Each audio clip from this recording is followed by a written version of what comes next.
You know the vibes. Welcome back to another episode of the Hoop Genius podcast brought to you by NBA 2K25. It's myself, Mooncey, and back on the show once again, the legendary coach Brendan Suhr. How you doing, coach?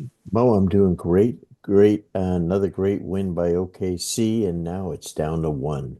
One, they Absolutely. they can smell it now. Uh, oof, it's just They fun uh, when you get down to one win. they Mm. take a 3-2 series lead with a 120 to 109 victory at home in game five. It felt like to me tonight was the first time OKC have played like OKC in this finals. Would you agree? I thought game two they played really well too at home, The and they bounce won back. by 17. Yeah, I thought they played well. When you're playing against really good teams, it should be back and forth, back and forth. I don't care if it's Bulls when they were winning their championships. Every game should be tight. And then there's just plays that happen in the fourth quarter to determine the endings of every game. That's what makes it the two best teams in the league at this time of year. And that's important that we say that these are the two best teams in the league at this point. And I think Indiana's they're really good. Uh, they're really, really good, and they just can't get it all together. They managed to kind of hang around in this game. They in fact cut the lead to two late in the game in the fourth quarter, and they ultimately lost for two factors here. Number one, 22 turnovers in a game in the NBA Finals is going to kill you. Number two, Tyrese Haliburton 0 of 6 from the field. He picked up what looked like an injury during the game. How much do you think that affected him versus just having a bad game? No, I think it's huge. Probably, I think he's probably if this was regular season, he probably wouldn't play for several games. But this is no time. You can't unless you break something, you can't be hurt. I mean, you have to play through injuries. See, Rick let him play 34 minutes.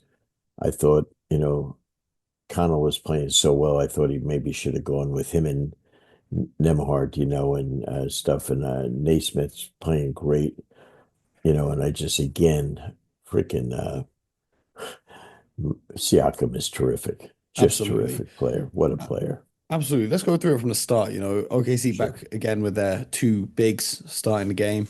Chet started this one really aggressive. I like that from him, kind of setting the tone. He only finished with 9 points, 11 rebounds, but those early first quarter points, I like to see that from him. Rick Carlisle, did they give him a tech? I see them screaming at the ref early in the game. I thought they gave him a tech, but it didn't have one listed on the Yeah, play by play, but I thought he got one, yeah, you same. know. And I think Indiana's, I think he really did.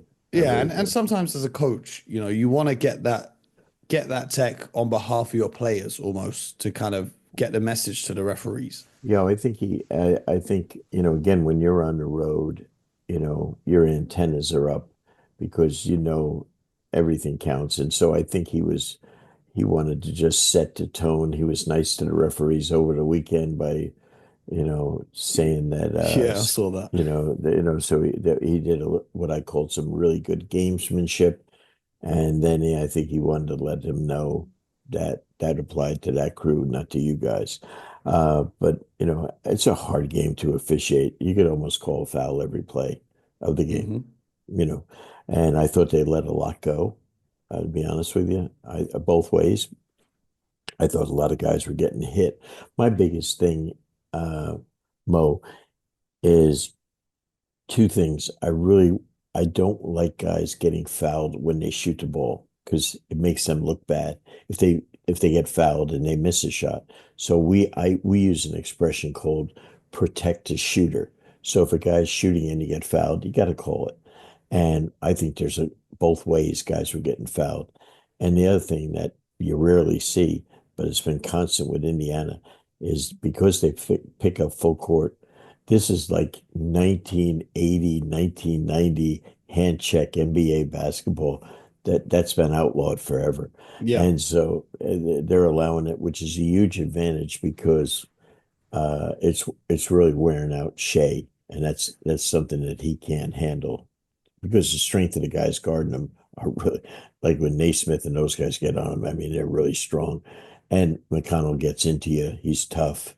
Nemhart's playing very aggressive defensively. But but You're is seeing more from OKC. They're setting more screens in the backcourt now as Shea's trying to bring up the ball. And they kind of had the ball in Shea's hands a lot more in this one in terms of bringing the ball up the court. And Shea had a fantastic game when it comes to his playmaking. He had double-digit assists. Earlier in the series, he really struggled with getting those assists. Obviously, it's conditional upon his teammates making shots. However, his impact and, the way he can get to the basket, get to the mid range. Even early on in this one, the Pacers defense was collapsing. They were helping out of the corners, leaving shooters open to the end that, OKC, who in the last game were what, 1 of 12 from the 3-point line for most of the game. In the fourth quarter alone tonight, they were 4 of 6. And the biggest factor in setting the tone and getting a 10-point lead at the end of the first was 7 turnovers from Indiana. But I think everyone on OKC played fantastically. Case and Wallace and Aaron Wiggins, excuse me. They played fantastically off the bench. They hit down 7 threes between them, and just defensively. And Chet's defense was also insane in that second quarter. Just really doing what OKC does best and getting back to their identity. he can really block shots for a guy that's so thin. But I'm really worried about him long term with his bad body, lack of physicality. You always think he's going to get hurt. Uh, so, but they're 1 game away from winning it. 4 for 15 from the floor is terrible for a guy like that. So, they got really nothing offensively out of their 2 big men. But those 2 guys, SGA and then J Dub, I think 71 points between them, just incredible. Absolutely. 31 for Shea, 40 for Jalen Williams. We'll talk about that in a sec. So at halftime, OKC are up by 14. Haliburton 0 of 5. Shea's got 13 points, 5 assists. J-Dub had 16 points at the half. So the bulk of his scoring came in, the second half of the game. But the stat that I always pick up on in these finals matchups is Indiana at halftime had 10 turnovers and only 11 assists, whereas OKC had 4 turnovers and 16 assists, which is something they've not been doing throughout the series. Keeping control of the ball and moving the basketball. They did such a better job in tonight's game of moving that basketball. We've talked about it throughout all the playoffs, Mo, is that your role players play better at home. Hmm. Again, Wiggins with a terrific game like he had in game 2, again now in game 5 at home, where he doesn't get anything, frankly, on the road. You know, the same thing for, Wallace, played well coming up. Unfortunately, Caruso, after the great game 4, nothing tonight He offensively was at still all. great on defense, but offense, the Yeah, shots just weren't falling. well, he's physical, he's tough, he's always going to put his nose. He's going to give you what he has, but he's a great teammate and a team player, and he also is smart enough to understand who's got it going.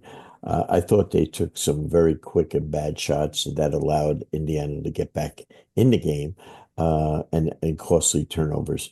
But when their defense, in the fourth quarter starts to pick up, they're amazing as far as getting steals. You don't see that many NBA teams that can get steals like they can. Very unusual. Absolutely. You say role players play better at home. That is Yes. usually the case, but TJ McConnell tonight was trying to break that trend because he came up with a huge third quarter. He finished with 18 points in this one, and he almost single-handedly got the Pacers back in the game. It was just bucket after bucket after bucket. Yeah, that's a saying we say usually for your home team. Great bench players like the other day Caruso, 20 on the road. The great guys like McConnell, they play well no matter where they play. But the guys that, are not consistent, that's the only place you have a shot with them at home. Uh, TJ is one of my favorite players. He's like Caruso was last year. Every team in the league wants TJ. They wanted Caruso because they just are guys that play so hard, so tough. Those are the kind of guys you want coming off your bench. Absolutely. TJ was huge at this, and it leaves you with the dilemma with Haliburton having a terrible game, TJ McConnell having a great game. How long as a coach can you go with the hot hand rather than the superstar? Well, especially the easy thing for Rick would have been the guy was hurt. So, that's your excuse. I always believe that, you ride your star even if they're having a bad game because he wins you a lot of games. But when he's hurt and he's having a bad game, it's usually because he's hurt.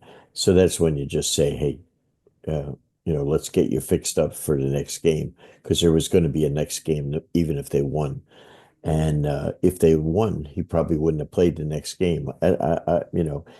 If this was regular season, I guarantee he'd be done for the rest of the series. But he'll play no matter what. You know, but I don't know what he's going to give us. Absolutely. Well, Pascal Siakam has been showing up consistently for Indiana. Tonight, he had 28 points to go along with 5 assists, 3 steals, and 6 rebounds. And, he was the driving force both on defense and on offense Right. for the Pacers' ability to cut the game, to cut the lead to 2 points with 8 minutes to go in the game.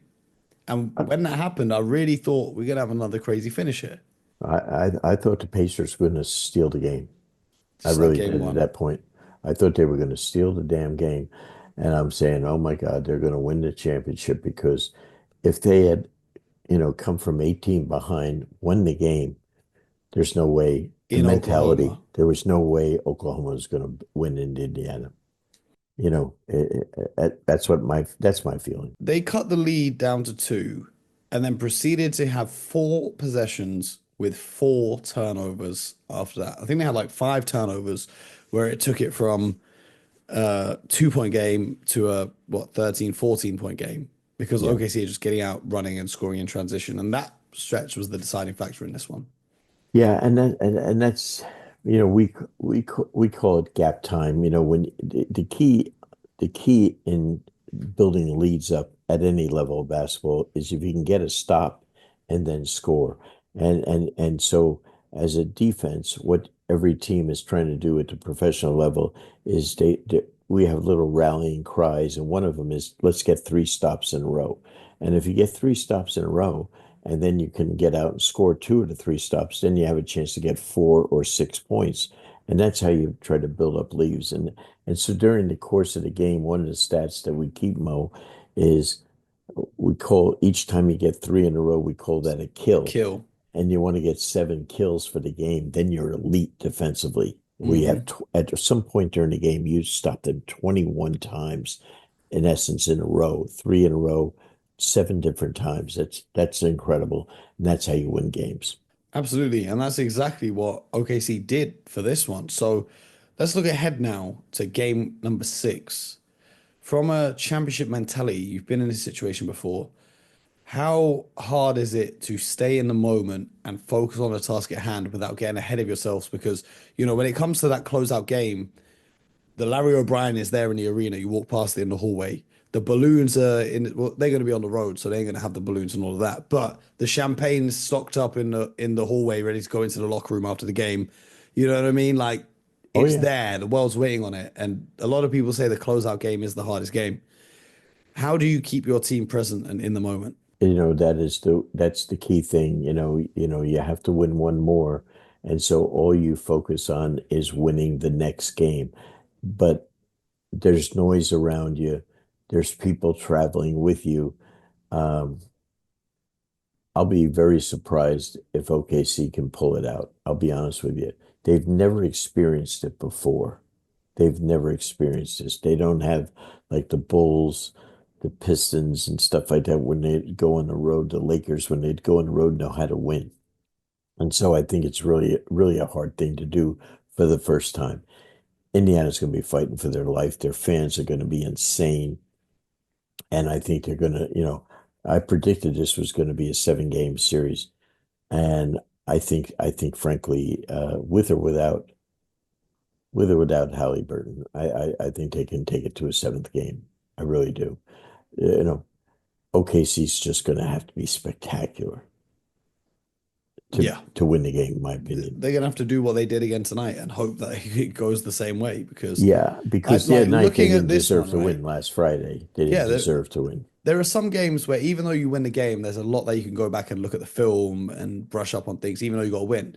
But after tonight's game, they must be feeling pretty good about themselves. Obviously, there's going to be small, small details, but there isn't too much that they can go back and look at in terms of the film. We haven't seen Jalen Williams get 40 points in a game in the whole playoffs. Yeah. And so you're not getting that again. That you're Yep. not getting it again. Uh, you know, I think he's the last two games he has played exceptionally hard.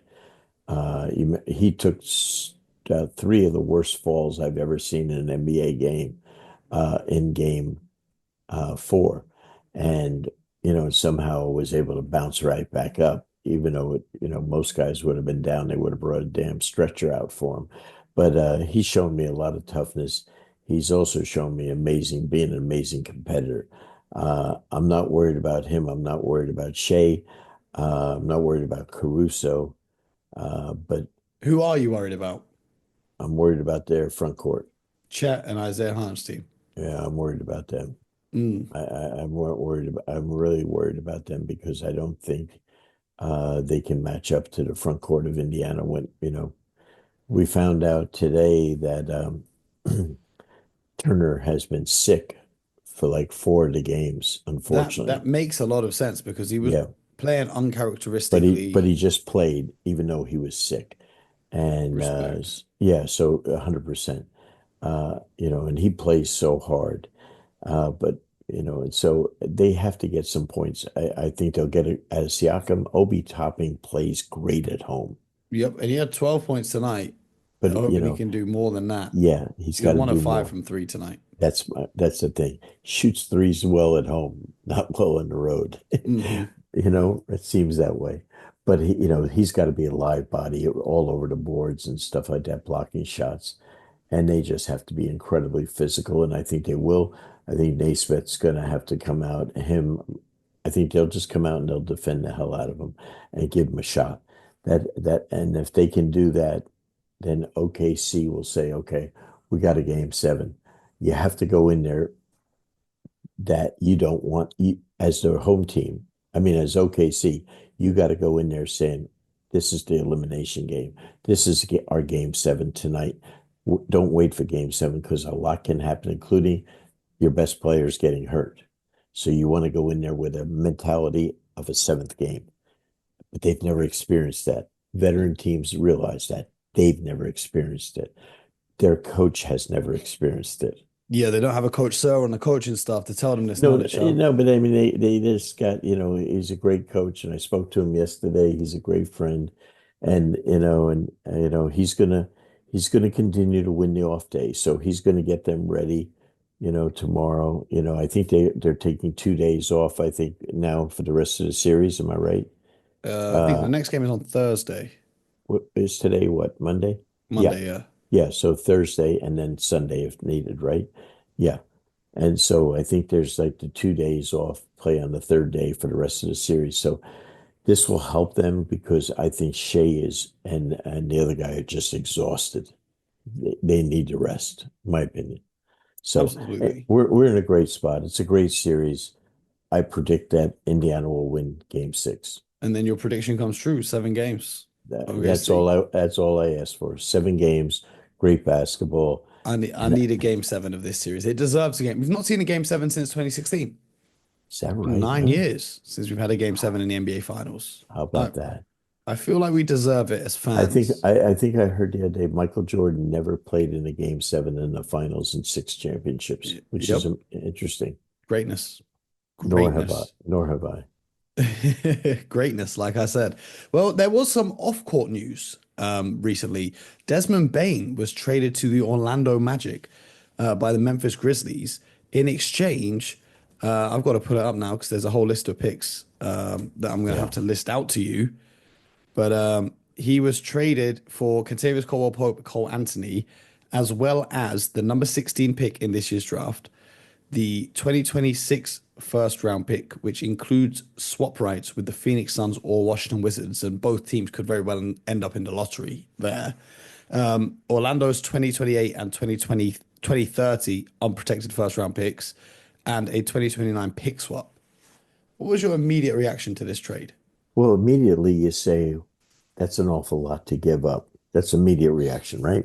Hmm. Okay. And you say, what the hell are they doing? Because I know Desmond Bane. He is one of the finest people that we have in the league. He's an absolutely fabulous shooter. He's a perfect guy on and off the court. You know what I mean? So it's a really nice piece, but he's not a superstar. He's a really good player. Hmm. And so, but what the Magic said is, we don't have any money to attract free agents with our salary cap. And they never really do attract free agents in Orlando. Well, it's a great destination, though. But Yeah. this team has been built on the draft, as you mentioned. Okay, that's how they've done it. And so they're a team now that they have a chance to pick up a very elite starter that can shoot. Contavious Caldwell Pope was awful for them. Yep. And they would have had to use a first round pick to dump KCP Well, anyway. that's what they did, and Yep. that's what those picks really what they were doing was paying off his contract. Yep. Okay, like you give people a first round pick to take a bad contract. That's what they were doing. The same with Cole Anthony. Okay, so that's why the number of picks were up there to take care of those guys. So basically, you're looking at it for, we had to get the money off to acquire him. Uh, but I think you now have three terrific scorers and shooters, uh, and Banchero, Wagner, and now Bane. You have a very good defensive player in Jalen Suggs if he can stay out of being hurt. Hmm. And then you have center by committee. They have three guys playing the center position, Wendell Carter, Mo Wagner, and I just think they have guys that are, they have to do it. I think they're a playoff team, not a championship team, but I think they've improved themselves. The immediate reaction from everyone was, oh my God, they gave up so many picks for Desmond Bane. Okay, cool. The Knicks gave up 5 picks for Mikal Bridges. Okay. And you can't look at all picks as being weighted equally. When you look at the picks that they Absolutely. gave up, really the most valuable one is going to be the Phoenix one, if they can get the pick swap, because Orlando, if they stay true to course, Paolo's 22, Franz is 23, and those guys are supposed to be all-star players for the rest of the next 10 years, maybe. Sure. Okay. So your picks are going to be in the late 20s anyway. The Eastern Conference is wide open next season. The Celtics are hurt. The Pacers are in the finals right now. Teams are looking at them thinking that could be us. The Cavs, I don't know what's happening with them, but it's another year without playoff success. The Knicks, they still can't find a coach. The Bucks, Dame's injured. So the East is open. And I Hmm. love the aggressiveness of the Orlando Magic making this move. You're bringing in a guy who's one of the league's best shooters since he stepped foot in the league. And most importantly, is not a liability on the defensive end like a lot of great shooters tend to be. So now you've got Franz Wagner locked up in a contract till 2030. Jalen Suggs is under contract till 2030. Now you've got Desmond Bane who's under contract till 2029. Then you're going to have Paolo's extension kicking in. So your core four players there are solidified now. There's no question marks about anything. There've been rumors about Anthony Simons for years going to Orlando Magic. They were talking about Darius Garland. Now it's all settled. This is the team that you're going to run with. And even though Desmond Bane isn't a star player, he is great for this team because he doesn't need the ball in his hands a lot. Because if you watch how they play, Paolo or Franz has the ball most of the time. So having the ability to space the floor should make their lives easier. And also having that offensive outlet with Desmond Bane knocking down 40+% of his 3-point shots, I think it's a great move. The more I think about it, the more I like it for the Yeah. Orlando Magic. I don't know if I'm going to call them a championship team, but I could see them making the Eastern Conference Finals next year. Well, even if not, I think they have a chance to be in the second round.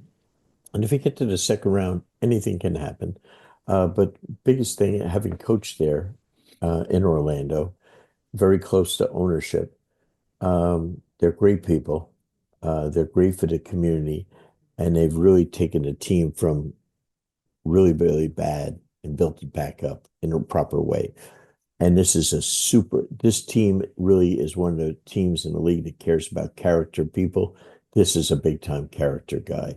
So I think overall it's a really good move for them. See, if you have a really good team, in theory, you're going to pick in the 20s anyway. Hmm. So Have you're not going have to all the get, picks because the you're rookies not ain't going going to to, get minutes on a team if we're trying to yeah, you're compete not going to either. get, yeah, you're not, and those guys aren't going to come in and you're going to say, and you know what? Memphis, they got to do extensions with John Moran and Jaron with Jackson, they got to Jaron find the money Jackson. to pay him now, so they're going to So try and sign and trade Santi now, Aldama away. so now this allows them that freedom to do that, and they're going to draft players to fill in their roster spots over Yeah. the next several years. So you don't see them tearing down the whole thing. They're going to keep They're building not. around They're Ja Morant definitely and not. Jaron No, Jackson. they're definitely not. No, they have to keep filling up that building. They're one of the teams in the league that's one of the lowest performing revenue teams in the league, along with the Pelicans. So they need to just, keep Ja and Jackson as their cornerstones and then build around those guys. Yeah, well, hopefully Ja can stay healthy and stay out of trouble, and we get to see a full season from Ja Morant next year. That's a flip of the coin, my brother. But that is another episode of the Hoop Genius podcast. So make sure you guys subscribe to the channel, YouTube, Spotify, Apple, wherever you get your podcast from, and check out the Coaching You podcast, the Coaching You app, coachingyouplus.com. Is that the one? That is what There we go. PLUSplus.com. There you go. Check it out. Coach Sir has a ton of good content because we'll be back after game number 6, which could potentially be the last game of the season, or Could it be. could be setting us up for a blockbuster game 7. Either way, it's been a great, great finals, and this is what NBA playoff basketball is about.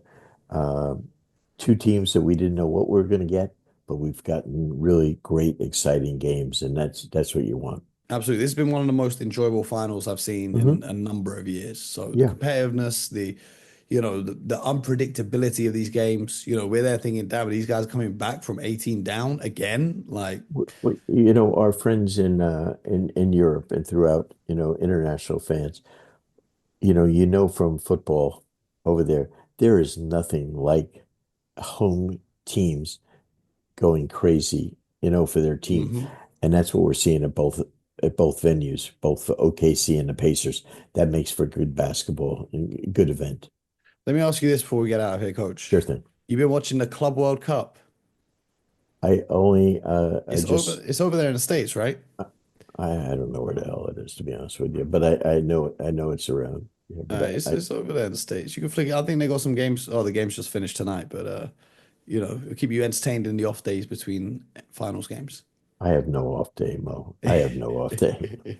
There he is. There he is, my guy. Coach Sir, appreciate you once again. You guys appreciate you for listening. Stay locked in. We'll be back after game 6. And until next time, like Jalen Williams and Shea Gilgeous-Alexander tonight, get buckets.